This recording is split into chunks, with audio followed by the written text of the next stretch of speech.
Hello, this is Todd Luck, and this is a review of Fear on Four Worlds by American Mythology. So Fear on Four Worlds is a four-part crossover event between the different worlds of Edgar Rice Burroughs that they have the rights to do comics for. And as you can see behind me, they have done a lot of comics of The Land That Time Forgot.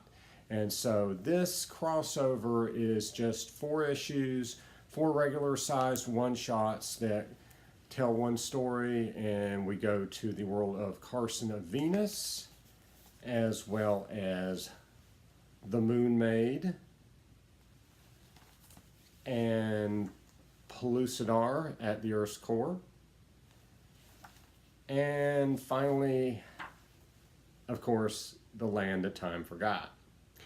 So essentially, when you think of crossovers, you oftentimes think of that there's going to be a million characters, there's a lot of backstory, it's going to be like the world's ending, the universe is unraveling, armies are fighting, blah, blah, blah. This isn't that kind of event. This is a very different event that I really like the way that they've done this. So essentially, in these comics behind me, they have 2 characters that have gone to the land that time forgot, exploring to see if the stories that they've heard in their families is true about this lost land that people got stranded on. And much to their surprise, it is true. There are dinosaurs on it, and they are stranded there. And so Fear on Four Worlds is when these 2 characters, it's Abby and Ethan, decide to leave the island. They try to leave the land that time forgot, and it turns out Land That Time Forgot is according to the comics, in its own kind of dimension outside of time and space. And when they leave, they end up going to other worlds through a dimensional portal that Edgar Rice Burroughs created. In the real life, he wrote these novels, and so they end up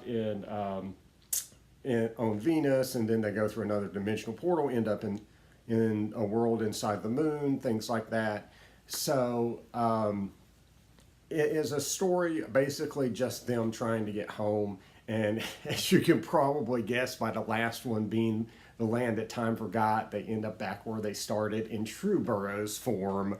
The struggles that they have are very, very faithful to the novels. There's chases and rescuing captives and trying to get out of the ways of groups fighting each other and stuff like that. But the twist here is that it's not just these 2 characters that are going through these portals. Various creatures and antagonists from the Burroughs novels are also going through them. And so sometimes these evil creatures will team up, sometimes they'll fight. And so it makes it, it definitely, kind of switches things up, makes it very interesting. And it shows how different the worlds are that Edgar Rice Burroughs created, but also how well the monsters mesh. He was a master at creating these terrifying, menacing monsters. And so it's really cool to see them, interact with each other. And so let's go through each issue individually real quick. So this is the first one, which is Carson of Venus. And this is the first time Carson of Venus has ever been in his own comic book with his name on the cover. He's had a team up with Tarzan and some backup stories, but this is the first time there's been an issue just devoted to Carson of Venus. And this is a really great cover. I love it. It's painted, which is something we associate with fantasy art, because if I pick up a Burroughs novel or a Conan book or something, it's going to have a painted cover. So this is a really great choice. And this is the variant cover, and this is done by the interior artist. So, I mean, it's not spectacular, but it gets the job done. It's okay. And that's kind of how the artwork is. Some of it does suffer from the thing where, just like in the regular Carson of Venus comics that I've reviewed, it's a little too dark dark and doesn't really bring out the line art in some scenes. Some scenes are better looking. Venus does not look as exotic or interesting as I'm used to, but I think this gets the job done. Another problem is that if you look at the background, Venus is under perpetual cloud cover. It is a planet completely covered in clouds, and you just can't really tell that from the way they colored the background. This is actually improved in the regular Carson of Venus comics that I've done reviews of that have come out since then, so I'm glad they fixed that. Artwork could have been better, especially the coloring, but other than that, it's a solid issue, solid story, and that's true of all of these. But with Moon Maid, first of all, really great painted cover, absolutely beautiful. Again, this is the first time Moon Maid's ever had its own comic.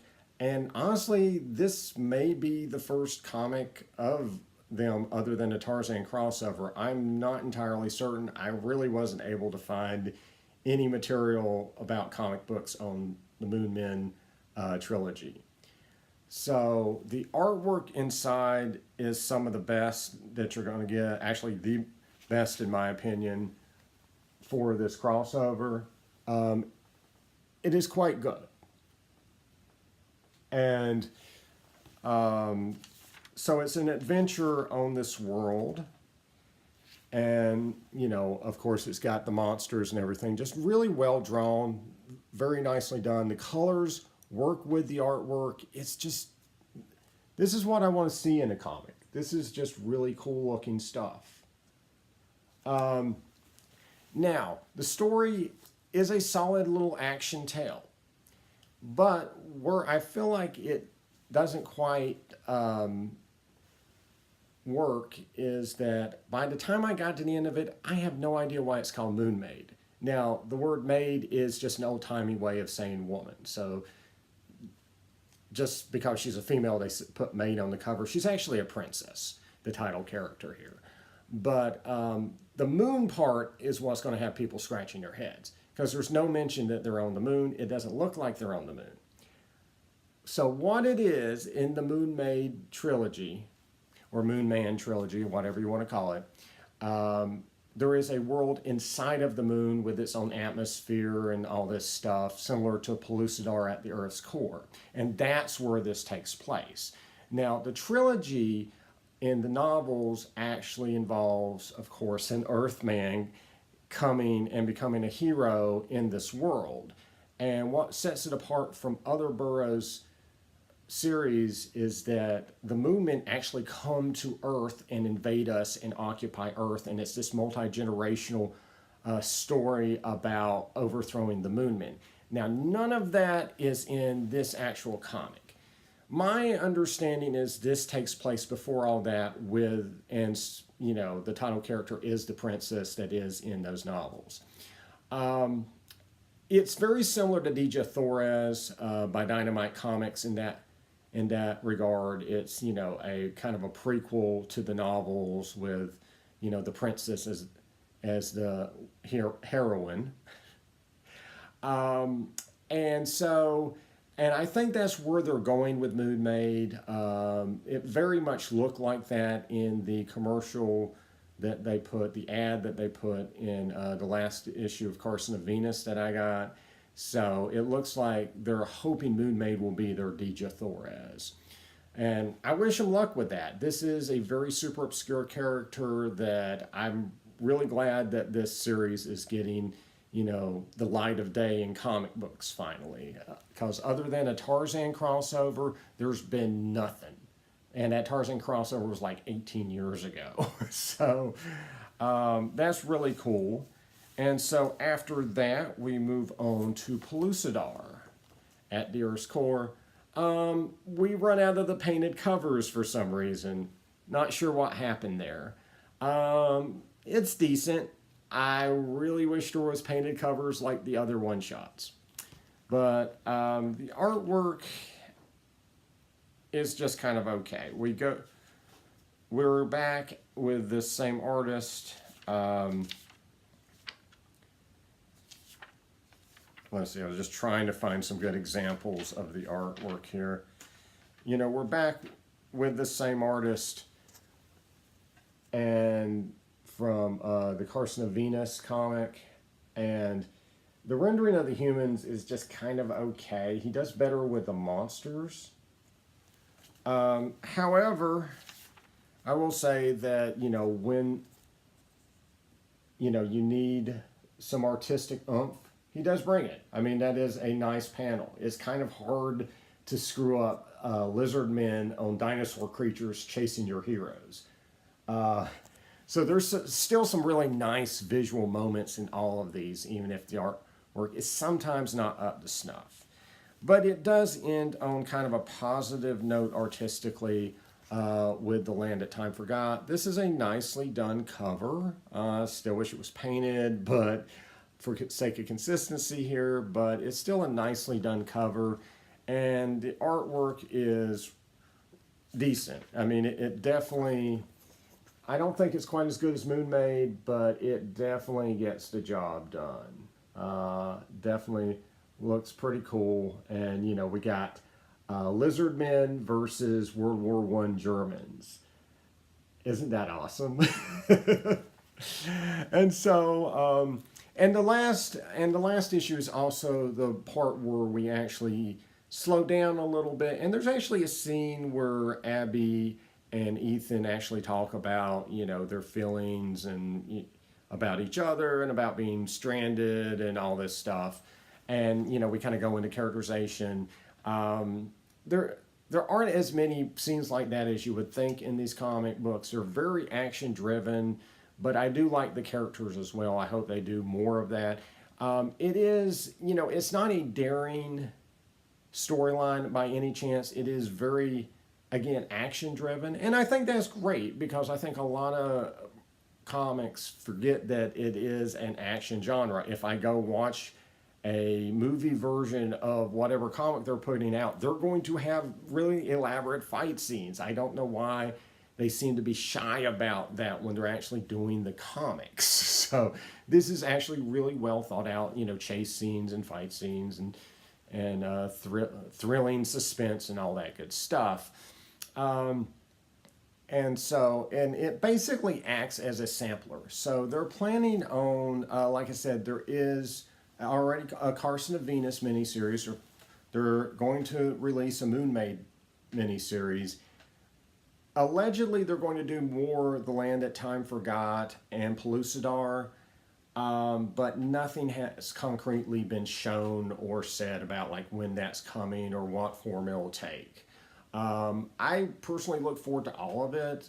It's been a solid line. Sometimes the artwork isn't quite up to snuff. Sometimes it is. Like I said, that Moon Maid was absolutely beautiful comic.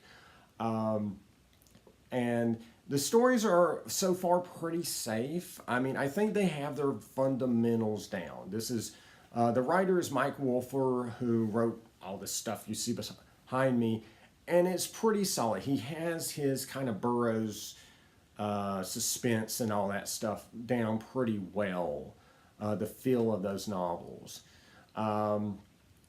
But, you know, he hasn't really tried to do anything really deep or really daring yet. And I hope they go there. Like I said, you got your fundamentals down now. Now do something to really knock our socks off. But I really like, though, that this was just a couple of characters having adventures through these different worlds. I'm not objecting to if they want to do some crazy thing where, like, you know, an army of villains gets together and tries to invade all the different worlds. I'm not objecting to that, but I'm just saying it's refreshing to just have a simple story told through these four worlds without a ton of backstory and a ton of comics I need to buy. It is really refreshing to have a crossover like that. I recommend Fear on Four Worlds. I think it's well worth the money. Again, I wish the artwork was a little better on some of the issues, but other than that, I mean, it's really solid stuff. If you have any love at all for Edgar Rice Burroughs or any interest in the genres that you see here, you know, old pulp adventure style stories, etc., please go pick this stuff up. And so while you don't need it, I feel like the comics are very easy to pick up on. There is backstory leading up to this, and it will give you a greater appreciation of Abby and Ethan and what they've been through if you do read these comics that you see behind me. And that's what I'm going to be doing in my next video. I'm just going to review them all in one fell swoop. It's basically a big The Land That Time Forgot story. So I'm just going to review them all, and I'm going to tell you, you know, the reading order that they should be gotten in, and what exists, you know, what comics you would need to get if you were interested in getting all the stuff that American Mythology has been putting out before this crossover. So like and subscribe for more videos, and until next time, see ya.